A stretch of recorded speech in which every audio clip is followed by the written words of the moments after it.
السلام علیکم دوستو. پچھلے کچھ سالوں میں نے پاکستانی یونیورسٹیز کے اندر ایک فینومینا نوٹ کیا ہے، اور وہ یہ ہے کہ جو پاکستانی یونیورسٹیز کے ہائر ایجوکیشن کے جو اسٹوڈنٹس ہیں، اسپیشلی ماسٹرز اور پی ایچ ڈی اور ایم فل کے، وہ اپنے تھیسز ٹائم پہ مکمل نہیں کر پاتے. اس کی کیا وجہ ہے وہ ڈسکس کر لیتے ہیں. تقریباً 3 اسٹیک ہولڈرز ہوتے ہیں جو تھیسس کے دوران اسٹوڈنٹس کے لیے ہیلپ فل ہوتے ہیں یا ان کی ساری جو ہے ذمہ داری اٹھاتے ہیں.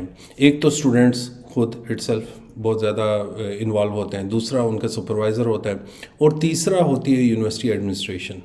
تینوں کو لے کے باری باری دیکھتے ہیں کہ اس میں سب سے بڑی جو ذمہ داری ہے وہ کس پہ عائد ہوتی ہے اور یہ کیوں ایسا چل رہا ہے. ریسنٹلی میں کافی اسٹوڈنٹ سے ملا، بہت بڑی تعداد میں اسٹوڈنٹس جو تھے، میں نے نوٹ کیا کہ وہ اپنے theses, specially M S MPhil کے جو اسٹوڈنٹس ہیں، وہ اپنے تھیسز مکمل کرنے میں ناکام ہو رہے ہیں اور بہت ڈیلے کر دیتے ہیں. اور بہت زیادہ تعداد ایسے اسٹوڈنٹس کی ہے جو ٹائم بار ہونے کی وجہ سے اپنے تھیسز ادھورے چھوڑ کے وہ اپنی لائف میں کیری آن کر لیتے ہیں، اپنی ڈگری کو سرنڈر کر دیتے ہیں.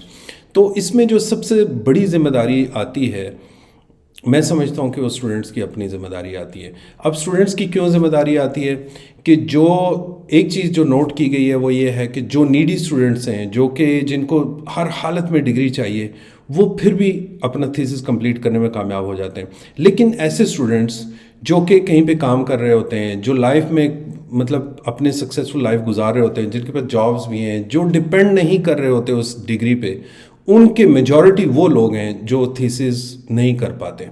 اب تھیسز دوسرے نمبر پہ کون ذمہ دار ہیں؟ وہ ان کے سپروائزر ذمہ دار ہیں. اچھا، سپروائزرز کے بارے میں دونوں پارٹیز کا جو ہے وہ اپنا اپنا پوائنٹ آف ویو ہے. سپروائزرز سے اگر آپ بات پوچھیں تو وہ یہ کہیں گے کہ اسٹوڈنٹس ٹائم نہیں دیتے، اسٹوڈنٹس جو ہیں وہ ان کی انسٹرکشنز پہ پورا نہیں اترتے. اگر آپ اسٹوڈنٹ سے پوچھیں تو وہ اسٹوڈنٹ جو ہیں وہ سیم باتیں جو ہیں وہ سپروائزر کے بارے میں کرتے ہیں. جی، سپروائزر ان کو جواب نہیں دیتے، ٹائملی میل نہیں کرتے، ٹائملی فیڈ بیک نہیں دیتے، اور ان کی اس طریقے سے ہیلپ نہیں کرتے. یہ دونوں سائڈوں پہ. اگر آپ دیکھیں کہ ایچ ای سی نے کافی اس پہ کمپریہنسو ایک ڈاکومنٹ بھی بنائی ہے کہ جو اسٹوڈنٹس اور سپروائزرز کی جو آپس کی جو ریلیشن شپ ہے، اس میں سپروائزرز کی ڈیوٹیز کیا کیا ہوتی ہیں. اور آپ کو پتہ ہے کہ ایچ ای سی کی بہت بڑی ڈیٹا بیس ہے جس میں H E C approved supervisors کی لسٹ انہوں نے بنائی ہے. تو یہ ایک قسم کی ایک لیگل بائنڈنگ ہوتی ہے بٹوین اسٹوڈنٹ اینڈ سپروائزر کہ وہ سپروائزر اگر اس اسٹوڈنٹ کو لیتا ہے تو پھر اس کی پوری ذمہ داری ہوتی ہے کہ وہ اس کا تھیسس کمپلیٹ کرائے.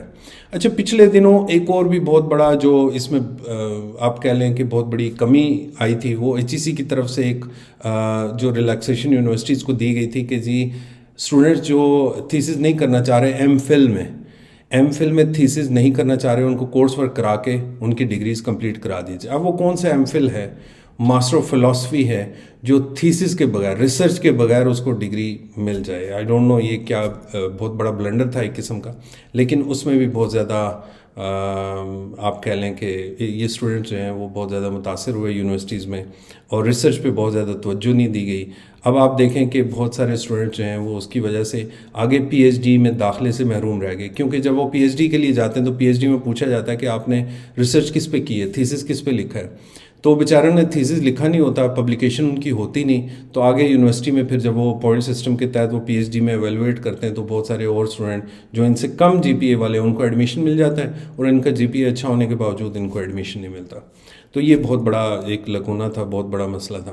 اچھا، جو تیسرا اسٹیک ہولڈر ہے وہ یونیورسٹی اٹ سیلف ہے، ایڈمنسٹریشن جو ہے. ایڈمنسٹریشن جو ہے وہ دونوں جو اس کے اسٹیک ہولڈرز ہیں، اسٹوڈنٹ اور سپروائزر، ان دونوں میں سے کوئی بھی کسی کو بھی باؤنڈ نہیں کرتی، نہ ہی کوئی پینلٹی ڈالتی ہے. اسٹوڈنٹ پہ تو پینلٹی ڈلتی ہے ظاہر، اور ٹائم بار ہو جاتا ہے، لیکن سپروائزر کو نہیں پوچھا جاتا کہ آپ نے یہ جو سپروائز کرنے کے لیے جو اسٹوڈنٹ کو لیا ہے، اس کے آپ نے جاب پوری کیوں نہیں کرائی؟ آپ کیسے سپروائزر ہیں کہ آپ اس کو سپرویژن میں اس کا تھیسس کمپلیٹ نہیں کرا رہے؟ تو یہ بہت بڑا جو ہے ایڈمنسٹریشن کا بہت بڑا ایک کمی ہے جو کہ یہاں پہ نہیں ہے. اور باہر کی یونیورسٹیز میں آپ دیکھیں کہ اسٹوڈنٹ سپروائزر کو لے کے بہت اسٹرکٹ رولز اینڈ ریگولیشنز ہیں، وہ آپس میں ایک کانٹریکٹ میں بائنڈ ہو جاتے ہیں کہ وہ سپروائزر جو ہے بے شک جتنی مرضی پاور رکھتا ہے، لیکن وہ یونیورسٹی کو دکھانے کے لیے وہ اسٹوڈنٹ کی ریسرچ جو ہے وہ کمپلیٹ کرا دیتا ہے، اور موسٹلی ان ٹائم کمپلیٹ ہو جاتی ہیں. بہت کم ایسے ہوتا ہے کہ امریکہ کینیڈا میں آپ دیکھیں کہ بہت کم اسٹوڈنٹس ایسے ہوتے ہیں جو کہ ان کی زیادہ اپنی بھی غلطی ہوتی ہے، وہ ٹائم جو ہے وہ زیادہ لگا جاتے ہیں، لیکن ادھر ٹائم بار کا بھی اتنا بڑا ایشو نہیں ہوتا. وہ اسٹوڈنٹ جو ہیں موسٹلی آپ کو پتہ ہے نارتھ امریکہ میں چونکہ funding P H D students کو بہت زیادہ ملتی ہے، تو وہ چاہتے ہیں کہ وہ پی ایچ ڈی میں یا ماسٹرز میں وہ زیادہ ٹائم لگائیں، تو وہ کھینچتے ہیں اسے کہ یار جتنا زیادہ ٹائم ہم اسٹوڈنٹ کے اسٹیٹس پہ رہیں اتنا زیادہ ہمیں فنڈنگ اور اس طرح کے پرکس ملتے رہیں گے، تو اس میں ہوتا ہے. لیکن پاکستان میں ایسا نہیں ہے. پاکستان میں تو بیچارہ اسٹوڈنٹ جو ہے وہ مشکل سے فیس پے کرتا ہے، اور وہ پھر اب بڑے مشکل حالات ہیں پاکستان کے اندر.